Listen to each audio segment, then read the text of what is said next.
ప్రభువునందు ప్రియ దేవుని బిడ్డలారా, నేటి వాక్య ధ్యానం నిమిత్తం ప్రార్థిద్దాం. తలలు వంచండి. మమ్మలను మిక్కిలిగా ప్రేమిస్తోన్న మా ప్రియ తండ్రి, మీకు వందనాలు, స్తోత్రాలు. నేటి వాక్య ధ్యానం ద్వారా మాతో మాట్లాడండి. ఎపిసోడ్ సహకారులు లేరు ప్రభు, అనుగ్రహించి పంపండి నాయన. ఈ మాసము అంతానికి కేబుల్కి 3 months balance of money we have to pay. 1 lakh rupees deficit అనుగ్రహించమని అడుగుతున్నాం. మీ చేతులకు మమ్మల్ని సమర్పించుకుంటున్నాము ప్రభు. మాతో మీరు మాట్లాడి మా జీవితాలు బాగు చేయండి. అతి ప్రాధాన్యమైన వాక్యం మాకు ఇవాళ మీరు ఇస్తున్నారు. గైకొనుటకు మాకు సహాయం చేయండి. యేసు నామమున అడుగుచున్నాం తండ్రి, ఆమేన్. ప్రభువునందు ప్రియ దేవుని బిడ్డలారా, మీ పరిశుద్ధ బైబిల్ గ్రంథము నుండి లూకా శుభవార్త 11వ అధ్యాయం 33వ వచనము నుండి వాక్యాన్ని ధ్యానం చేద్దాము. నిన్నటి దినం మనం సుమారు 20 వచనాలు ధ్యానించాం. దీనిలో కొంచెం ఇంకా వివరణ ఇవ్వాలి అని అంటే ఒక 5 ఎపిసోడ్స్ పడుతుంది. అంత విస్తృతమైన వాక్యం ఉన్నది.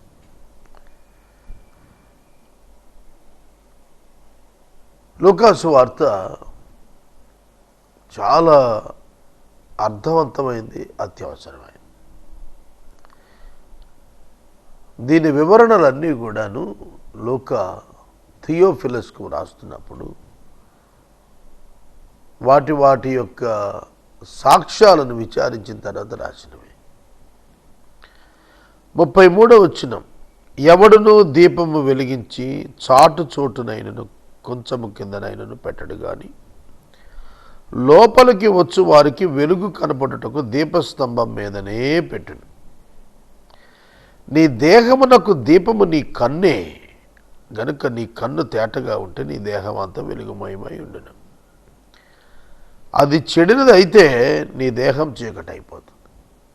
కాబట్టి నీలో ఉండి వెలుగు చీకటి కాకుండా చూసుకో. ఏ భాగమైనను చీకటి కాక నీ దేహం అంతయు వెలుగుమయమైతే దీపము తన కాంతి వల్ల నీకు వెలుగిచ్చినప్పుడు ఎలాగుండునో అలాగు దేహం అంత వెలుగుమయమై ఉండునని చెప్పాను. దేహమునకు దీపముగా కన్నును వర్ణిస్తూ దీపము ఏ విధంగా అయితే ఉంచబడవలసిన స్థానంలో ఉంచబడినప్పుడు, ఉండవలసిన రీతిలో ఉన్నప్పుడు, 2 ఉంచబడవలసిన స్థానము, ఉండవలసిన రీతి, ఈ 2 ఎప్పుడైతే కరెక్ట్గా ఉంటాయో అంత బాగుంటుంది. లేకపోతే ఏమీ కనపడదు, చీకటి అయిపోతుంది. అలాగే మన దేహం ఆధ్యాత్మికంగా బాగుండాలి అని అంటే సర్వేంద్రియానాం నయనం ప్రధానం.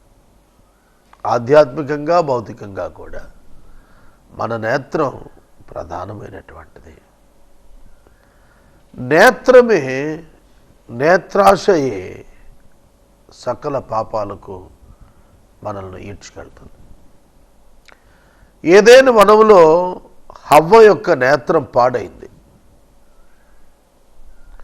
అంతరంగ నేత్రం అంధకారం అయిపోయింది. బాహ్యాన పాపం వచ్చి చేరింది. మన అంతరంగములో మనము వెలుగును పాడు చేసుకుంటే, వాక్యము మనకు వెలుగు కదా, మన హృదయమున ఉన్న వాక్యాన్ని మనం గ్రహించటం లేకపోతే, ఆ వెలుగు లేకపోతే అంతా చీకటి అయిపోతుంది, అంతా చీకటి అవుతుంది. కనుక భౌతిక నేత్రం, ఆత్మ సంబంధమైన నేత్రం రెండింటినీ కూడా జాగ్రత్త చేసుకోవాలి. నీ భౌతిక నేత్రం నిన్ను ప్రలోభానికి గురి చేస్తుంది. లోకంలో చూచిన దాని నుండి మనలను మరులు కొల్పటం ప్రారంభిస్తుంది. ప్రధానంగా శరీర ఇచ్ఛలన్నీ కూడా నేత్రం చేత మన మనసును ఆకర్షిస్తాయి. చూడకపోతే ఆకర్షణ ఉండదు, చూస్తేనే ఆకర్షణ. చూచినప్పుడు మన హృదయంలో ఆశ కలుగుతుంది. ఏదైనా మనములో హవ్వ ఆ పండును చూచింది వేరొక దృష్టితో. ఆధ్యాత్మిక నేత్రం పాడైంది, బాహ్యపు నేత్రం సహకరించింది. ఆ పండును చూచినప్పుడు అది ఉన్నట్టుగానే ఉంది, కానీ ఈమె ఊహ వేరొక రకంగా పోయింది. దేహం చీకటి అయిపోయింది, జీవితం చీకటి అయిపోయింది. You should be careful with your eyesight. నేత్రాశ జయించాలి, ఇది చిన్న విషయం కాదు. పరిశుద్ధాత్మ పరిపూర్ణ శక్తి సహాయంతో నేత్రాశ జయించగలుగుతాం. ప్రార్థనా జీవితంతో నేత్రాశ జయించగలుగుతాం. మారు మనసుతో నేత్రాశను జయించగలుగుతాం. మనం మార్పు నొందకపోతే మనం నేత్రాశ జయించలేం. కనుక అలక్ష్యంగా ఉంటున్నాం మనం చాలా విషయాల్లో. ఎందుకంటే ఇప్పుడు many opportunities for I to disturb. ఇవాళ మన కన్ను మనకు అభ్యంతరంగా మారటానికి అనేకమైన అవకాశాలు వచ్చాయి సమాజంలో, అనేక అవకాశాలు. మన వినికిడి చెడగొట్టుకోవటానికి అనేకమైనటువంటి అవకాశాలు వచ్చాయి. చూడండి, ఇప్పుడు సాంకేతికత మన బ్రతుకులకు శాపమైంది. సాంకేతికత విస్తరించింది, పాపము కూడా దానితో పాటు అత్యధికంగా విస్తరించింది. సాంకేతికత మంచికి వాడుకోవాలి, కానీ మనం పాపమును పెంచుకొనుటకు వాడుకుంటాము. It is our heart disease. మన యొక్క గుండె, అంతరంగపు గుండె ఉన్నదే మన మనస్సు, దాని యొక్క రోగం అది. దాని రోగం కావాలని కోరుకుంటుంది శరీరం. పాపాన్ని జుర్రుకోవాలనుకుంటుంది మన స్వభావం. దానికి మన నేత్రం ఉపకరిస్తుంది. మన హృదయం పాడైనప్పుడు మన నేత్రం మనల్ని మరింత పాడు చేయటానికి ఉపకరిస్తుంది. ఆయన మాట్లాడుతూ ఉండగా ఒక పరిచయుడు తనతో కూడా భోజనం చేయాలని ఆయన పిలిచాడు. ఆయన లోపలికి వెళ్ళి భోజనపు పంక్తిలో కూర్చున్నాడు. While Jesus was speaking, a Pharisee asked him to dine with him. So he went in and reclined at table. భోజనం చేసే చోట కూర్చున్నాడు. ఆయన భోజనం చేస్తూ భోజనానికి ముందు స్నానం చేయలేదని ఆ పరిచయుడు ఆశ్చర్యపడ్డాడు. ఇప్పటికీ కొన్ని ఆచారాలు ఉన్నాయి. స్నానం చేసి భోంచేయాలి, కానీ కొందరు భోంచేసి స్నానం చేస్తారు. ఒక ఆయన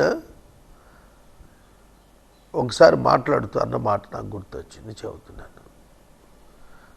భోజనం చేయకుండా స్నానం చేసేవాడు అని ఒక కమ్యూనిటీని ఎత్తి గౌక్కుని మాట్లాడాడు. నేను వెంటనే అదేంటండి అట్లా అన్నారంటే, బాగా అలసిపోతాడు అతడు వృత్తిలో, అందుకే ముందు భోజనం చేసి తర్వాత స్నానం చేస్తాడు. స్నానం చేస్తే సొక్కిపోతాడు, అందుకే ముందు భోజనం చేస్తాడు అన్నాడు. మిగిలిన వాళ్ళు అట్లా కాదు, స్నానం చేసి భోజనం చేస్తారనండి. స్నానం చేసి భోజనం చేస్తే ఏంటి, భోజనం చేసి స్నానం చేస్తే ఏంటి? Any difference? ఏమి వ్యత్యాసం ఉంటుంది?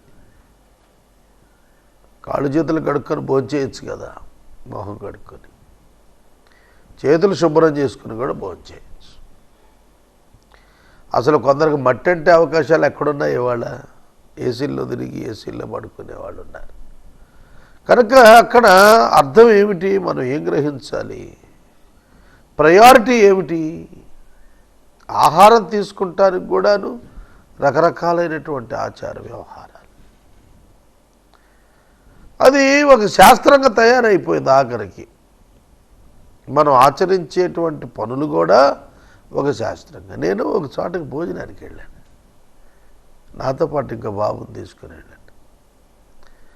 భోజనం చేసిన తర్వాత ఆకు మడిచి పెట్టడం మనకు సాధారణంగా అన్ని చోట్ల అలవాటు ఉంటుంది. నేను ఆకు మడిచాను, కానీ నాతో పాటు ఒక 100 మంది భోజనం చేస్తున్నారు, ఎవరు ఆకు మడవలేదు. నేను నా పక్కన ఆయన్ని అడిగాను, ఏమండి నేను ఇట్లా ఆకు మడిచాను, మీరెవరు కూడా మడవలేదు, ఇదిగో నా పక్కన అబ్బాయి కూడా ముడిచాడు అంటే ఆయన చెప్పాడు, మీరు పలానా కమ్యూనిటీ కాదని దీని ద్వారా తెలిసిపోతుంది అన్నాడు. అదేంటి అన్నాడు. అవునండి, మా కమ్యూనిటీలో భోంచేసి లేచి వెళ్ళిపోతాం తప్ప మేము ఆకు ముడము అన్నాడు. ఆకు సాధారణంగా ఎందుకు ముడుస్తారంటే వ్యర్థ పదార్థం కదా, వదిలేసింది, ఇక మనం విసర్జించింది కనుక, వదిలేసింది కనుక, ఎంగిలి కనుక ముడిస్తే తీసేవాళ్ళకి కన్వీనియంట్గా ఉంటుంది, అసహించుకోకుండా తీస్తారని మనం అనుకుంటాం. దీనికి కూడా ఒక శాస్త్రం. ఒక కమ్యూనిటీ వాడు ముడవడు అంటాడు, ఇంకో కమ్యూనిటీ వాడు ముడిచాడంట. ఒకడు చేతులు కడుక్కొని భోంచేయలేదు ఏంటంటే, ఒకడు చేతులు కడుక్కొని భోంచేద్దాం అంట. స్నానం చేసి భోజనం, స్నానం లేకుండా భోజనం. ఎన్ని రకాలండి మనుషులు. వాటిల్నే దైవ ఉపదేశాలు అనేటువంటి భావనకి వెళ్ళిపోతున్నారు. దైవ ఉపదేశం అనే భావనకి వెళ్తున్నారు. సోదరుడా, సోదరి, ప్రభువును చూసి ప్రభు భోజనానికి ముందు స్నానం చేయలేదంటే ఆశ్చర్యపడ్డాడంట. Because Jesus Christ is a Jew, యూదుడు. యూదులు వారి ఆచారాలు, వారి యొక్క పడికట్టు అవన్నీ చాలా ప్రత్యేకం.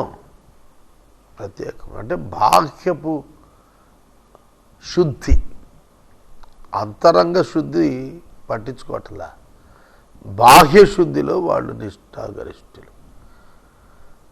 పరిచయలేని మీరు గిన్నెయు పళ్ళెమును వెలుపట శుద్ధి చేస్తున్నారు, కానీ మీ అంతరంగంలో చెడు తోపుతో నిండి ఉంది. అవివేకులారా, వెలుపలి భాగమును చేసిన వాడు లోపల భాగాన్ని చేయలేదా? కాగా మీకు కలిగినవి ధర్మం చేయండి, అప్పుడు అవన్నీ శుద్ధిగా ఉండను. చూడండి, యేసు అతని హృదయం ఎరిగి మాట్లాడేస్తున్నాడు. అవతలాడు బెత్తరపోయి అంటాడు, ఏమిటబ్బా స్నానం చేయకుండా భోంచేస్తున్నాడని వాడు అనుకున్నందుకు యేసు ప్రభు అతనికి ఏం చెబుతున్నాడు? మీరు పళ్ళెము వెలుపట తోముతున్నారు, లోపల తోమటం లేదు. వెలుపట చేసిన వాడు లోపల భాగాన్ని చేయలేదా? కనుక వాట్ షుడ్ బి క్లెన్స్డ్? ఏమి శుద్ధి చేయబడాలి?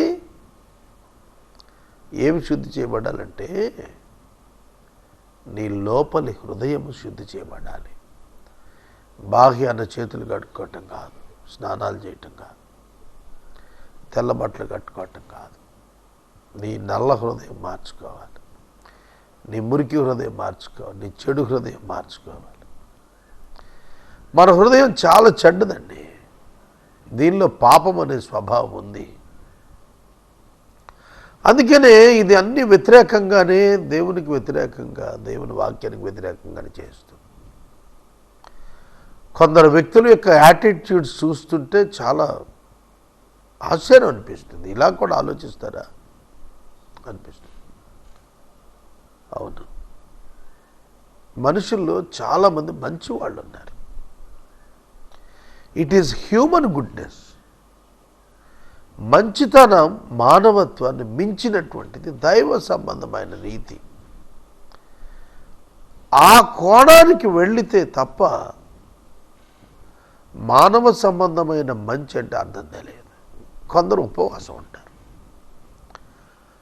అక్కడ ఉపవాసపు గంటలు చూస్తున్నారు, కానీ ఉపవాసం ఎందుకు అనేది చూడటం లేదు. ఉపవాసంతో నువ్వు దేవుణ్ణి ప్లీజ్ చేయగలిగితే you can win God by your fasting. You can win your God. దేవుడు దాన్ని చూడడు.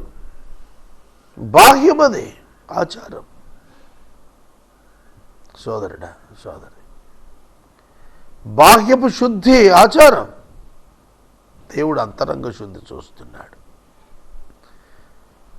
మీకు కలిగినవి ధర్మం చేయండి. మీ అంతరంగంలో డబ్బు కొరకు ధనాపేక్షతో మీరు పాడైపోయి ఉంది మీ హృదయం. మీకు కలిగినవన్నీ ధర్మం చేసేసేయండి. అప్పుడు మీకు అన్ని శుద్ధిగా ఉంటాయి. మీ లోపల ధనాపేక్ష తీసుకోకుండా, మురికి తీసుకోకుండా బయట మిమ్మల్ని మీరు శుద్ధి చేసుకుంటే ఏమిటి ప్రయోజనం? ముందు హృదయం సంగతి చూడండి అయ్యా అని చెప్పాడు. అయ్యో పరిచయులారా, మీరు పుదీనా, సదాప మొదలైన ప్రతి కూరలో 10వ వంతు చెల్లించుచున్నారే కానీ న్యాయమును దేవుని ప్రేమను విడిచిపెడుతున్నారు. వాటిని మానక వీటిని చేయవలసి ఉన్నది. వాటిని మానద్దన్నాడు. 10వ భాగం ఇవ్వటం మానద్దన్నాడు. అట్ ద సేమ్ టైం న్యాయము దైవ ప్రేమ కనపరచండి అన్నాడు. ఇవాళ సంఘాల్లో కానుకిస్తే చాలనుకుంటున్నారు. What about the righteousness of God and the love of God? మందిరంలో 10వ భాగము కానుకలు ఇవ్వటం ద్వారా, ప్రతిష్టాత్పనలు ఇవ్వటం ద్వారా you can draw the attention of the church, of the priest, of the elders, but not the God. దేవుడు నిన్ను నీ అర్పణలో చూసి సంబరపడిపోయాడుగా. నీవు న్యాయమును ప్రేమను నీ హృదయములో ఎప్పుడైతే చేస్తావో అప్పుడు ఆయన సంతోషపడతాడు. న్యాయము ప్రేమ కనపరచకుండా, న్యాయము ప్రేమ కనపరచకుండా నీవెన్ని కానుకలు ఇచ్చినా, నీవెంత అర్పణలు ఇచ్చినా, నీవెంత భాగాలు పంచినా అది నిరుపయోగం. 2 పదాలు ఇక్కడ వర్ణించాడు. ఒకటి న్యాయము, 2 ప్రేమ. ఏకకాలములో ఉండాలి అనంటే నీవు దేవుని వలె ప్రవర్తించాలి. న్యాయము శిక్షించమంటుంది, ప్రేమ క్షమించమంటుంది. ఈ రెండింటినీ నీవు నెరవేర్చాలి. న్యాయ ప్రకారం చెల్లించాల్సింది చెల్లించాలి, ప్రేమ ప్రకారం చెల్లించవలసిన వానిని విడిపించుటకు నీవు చెల్లించాలి. అర్థమైందా? అంటే ఈ 2 జరగాలంటే you must sacrifice your self. You must involve. ఈ 2 నువ్వు చేయాలి. న్యాయం చేయాలి, అట్ ద సేమ్ టైం ప్రేమ చూపాలి. అనగా ఇతరులను క్షమించి వారి పక్షంగా మనము కార్యాన్ని సంపన్నం చేయాలి. న్యాయ ప్రకారం మానవుని పాపానికి శిక్ష పడాలి.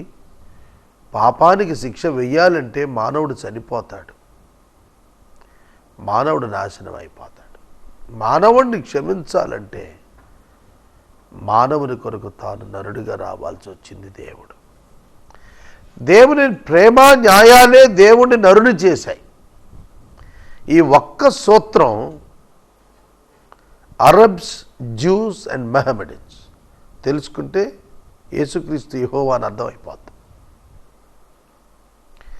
యేసుక్రీస్తే యెహోవా అని అర్థం అవ్వాలంటే justice of God and the love of God must be manifested at a time without a deviation. At a time, okay sir. అందుకే దేవుడు అపవాదికి తీర్పు తీర్చలేదు. ఇంకా అందుకే దేవుడు ఆదాముకు తీర్పు తీర్చలేదు ఏదైనాలో. ఎందుకు? న్యాయం ప్రకారం పాపానికి శిక్ష, ప్రేమ ప్రకారం పాపికి రక్షణ. Both must be operated at a time. It's impossible without incarnation. నరావతారం లేకుండా అది సాధ్యం కాదు. అందుకే దేవుడు జగత్తు పునాది వేయబడక మునుపు యేసుక్రీస్తుగా రావాలి ఈ లోకానికి అనే నిర్ణయం చేశాడు. ఎఫెసీ 1:6లో ఈ కాన్సెప్ట్ అర్థం కాలేదు. గాడ్ అనే కాన్సెప్ట్ కూడా చాలామందికి అర్థం కాలేదు. అసలు దేవుడి దగ్గరికి ఎవడు పోలేడు. దేవుడు మనుషుల దగ్గరికి రాలేడు. వస్తే మనుషులు చచ్చిపోతారు. అందుకే దేవుడు తనను తాను స్టెప్ డౌన్ ట్రాన్స్ఫార్మర్ లాగా తను తగ్గించుకుని తను నరావతారానికి తగ్గించుకుని వచ్చాడు. సోదరుడా, సోదరి, దేవుని ప్రేమ న్యాయాన్ని విడిచిపెట్టద్దు. అయ్యో పరిచయులారా, మీరు సమాజ మందిరాల అగ్గరపీఠాలను సంత వీధులలో వందనాలు కోరుతున్నారు. మీరు కనపడని సమాధుల వలె ఉన్నారు. వాటి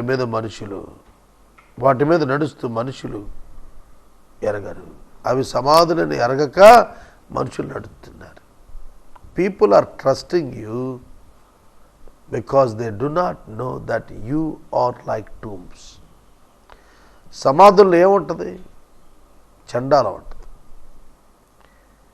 2 లక్షల రూపాయలతో నువ్వు సమాధి కట్టు, లోపల అవే ఎముకలు, అదే మలినం ఉంటుంది. వ్యర్థమే కదా మానవ శరీరం విలువలేనటువంటి. కనుక మీరు అలంకరించబడిన గోరీల లాంటి వారు, సమాధులు లాంటి వాళ్ళు అన్నాడు. కొన్ని సమాధులు ఎంత బ్యూటిఫుల్గా అలంకరిస్తారో, కానీ లోపల ఎముకలు ఉంటాయి, కుళ్ళిపోయిన శవం ఉంటుంది, చీకిపోయిన దేహం ఉంటుంది. మీరు గమనించాలి, యేసు ఏం చెప్పాలనుకుంటున్నాడు? అగ్రపీఠాలు కోరేవారు, సమాజంలో వందనాలు కోరేవారు, they want to prove that they are great and they are unique and separate from this people. ఈ మనుషులు వేరు, మేము వేరు, మా జాతి వేరు అన్నట్టుగా, మా ఖ్యాతి వేరు అన్నట్టుగా, మా ఉనికి వేరు అన్నట్టుగా. ఏమిటట ప్రత్యేకం? నీకు రక్తం కావాల్సి వస్తే మిగతా వాళ్ళ రక్తం సరిపోదా? నువ్వు బి పాజిటివ్ అయితే నీ నిష్ట లేని వాడు ఇచ్చే బి పాజిటివ్ నీకు సరిపోదేమిటి? సరిపోతుంది. నీకు వాళ్ళ అవయవాలు పడతాయి. మీరు గ్రహించండి, మనిషి తాను ఘనుడని, తాను గొప్పవాడని, తానేదో ఒక పరిశుద్ధుడని మిగతా వాళ్ళంతా అపవిత్రులని భావిస్తాడు. సేవకులు కూడా చాలామంది ఇట్లాంటి వాళ్ళు ఉన్నారు. కొన్ని సంఘాలు కూడా ఇట్లా ఉన్నాయి. హిపోక్రైట్స్, వేషధారులు. నన్ను అడిగితే నేను చెబుతాను, ఎంత పెద్ద భక్తుడని అంటారో అంత బలహీనత అతనిలో ఉంటుంది. ప్రపంచ భక్తుని తీసుకోండి, అతి చిన్న లోపం ప్రస్ఫుటంగా పెద్దగా కనపడదు. అరే, ఇంత భక్తుడు ఇట్లా చేశాడు ఏమిటి అనిపిస్తుంది. నేను నా పరిచర్యలో 26 ఏళ్ల అనుభవంలో చెబుతున్నాను. నేను కూడా అంతే. నాలో ఉన్న లోపాలు సామాన్యుల్లో కూడా ఉండవు. అంతకంటే దరిద్రమైన లోపాలు ఉన్నాయి నాలో. వాస్తవం అండి, ఒప్పుకుందేనాని. ఏం గొప్పతనం ఉందండి? నాకు తెలిసి నేను చేసేది ఒక్కటే పాపమే. దేవుడు ఒక్కడే నా యందు తన కార్యాన్ని చేయగలుగుతున్నాడు. నేను ఓపెన్గా మాట్లాడాను, ప్రతి ఒక్కళ్ళు అంతే. అందుకని ఐ డోంట్ ట్రస్ట్ పీపుల్. ప్రజల్ని నేను ఎప్పుడు లక్ష్య పెట్టకపోవడం కారణం అదే. ప్రతి ఒక్కడు పాపే. నువ్వు ఎంత పెద్ద వ్యక్తిని తీసుకురా, ఎంత పెద్ద అంగి అయినన్ను తీసుకురా, కిరీటం పెట్టుకున్నాడన్న తీసుకురా, ఏం లేదు, ప్రతి వాడు పాపమే. మానవ హృదయం మురికి గుంట. నువ్వు ఎంత సెంటు స్ప్రే చేసినా దాని మురికే. That should be cleansed by the blood of Christ. క్రీస్తు రక్తమే శుద్ధి చేయగలుగుతుంది తప్ప ఇంకోటి లేదు. పరిశుద్ధాత్ముడు తప్ప మళ్ళీ బాగు చేసేవాడు లేడు. నీ ఆచారం, నీ యొక్క కార్యాలు నిన్ను శుద్ధి చేయలేవు. నీ దర్శనాలు నిన్ను శుద్ధి చేయలేవు. కొందరు నీళ్లలో మునిగి పాపం బాగుంది అనుకుంటారు. క్రిస్టియన్స్లో కూడా ఉంది అది, అలాంటి అలవాటు. పాపం పోవాలి అంటే నీ హృదయం యేసుకి ఇవ్వాలి, యేసు బాగు చేయాలి. మనకి గుండెలో వాల్వ్స్ ఉంటాయి, కవాటాలు. గుండె రక్త ప్రసారం వెళ్ళేటువంటి ముఖ్యమైనటువంటి ఈ వెజల్స్ ఉంటాయి. అవి మనం బ్లాక్ చేసేసుకుంటాం. అది ఇది తినేసి మనం కొంత ఏజ్ వచ్చేటప్పుడు బ్లాక్ అయిపోతాం. అవి మనం ఎన్ని చేస్తామో అవి పోవు. ఎక్సర్సైజ్లు చేస్తాము, తిండి మానేస్తాము, ఏవేవో చేస్తాం, అది ఆగదు. అప్పుడు ఆ వైద్యం దగ్గరికి వెళ్తే వాళ్ళు ఒక స్టంట్ వేయటము, బైపాస్ చేయటము చేస్తారు. కనుక నీ బ్లాక్స్ స్పిరిచువల్ బ్లాక్స్. ఇవి యేసయ్య తీయగలడు, ఇంకెవరు తీయలేరు. అర్థమవుతుందా ప్రియులారా? కనుక మీరు సమాధుల్లాగా అయిపోయారు. పైకి బాగా కనబడుతున్నారు, అందంగా మార్బుల్స్, గ్రానైట్స్లా కనబడుతున్నారు, పాలిష్డ్ స్టోన్స్లా కనబడుతున్నారు. కానీ లోపలికి వెళ్తే అంత వ్యర్థమే. Your hearts are deceitful. హృదయం మోసకరమైంది. నేను ఇన్ని ప్రసంగాలు చేసి చెప్పుకుంది ఏంటంటే, ప్రభు కనికరించి నన్ను రక్షించాడు తప్ప నేను పాపాత్ముని, పాపుల్లో ప్రధాన పాపిని. కనుక గుర్తించండి, క్షమాపణ అడగటమే మనం చేయాల్సింది తప్ప వేరొకటి లేదు. అతిశయింప వీల్లేదండి ఏ మానవుడు కూడా దేవుని ఎదుట. నేను గొప్ప సేవకుడిని, నేను ఒక బిషప్, నన్ను ఒక టీవీ వర్తమానకుడిని చెప్పుకోవటం వ్యర్థం. యేసు రక్తం లేకపోతే మనం నిత్య నరకాగ్నిలో నిత్యం కాలాల్సిందే. కనుక దేవుని అర్థం చేసుకోండి, మీ పాపాన్ని విడవండి, క్రీస్తుని స్వీకరించండి. ప్రార్థన. మమ్మల్ని మిక్కిలిగా ప్రేమిస్తున్న మా తండ్రి, వందనాలు, స్తోత్రాలు. వాక్యమైన బిడ్డలను దీవించు.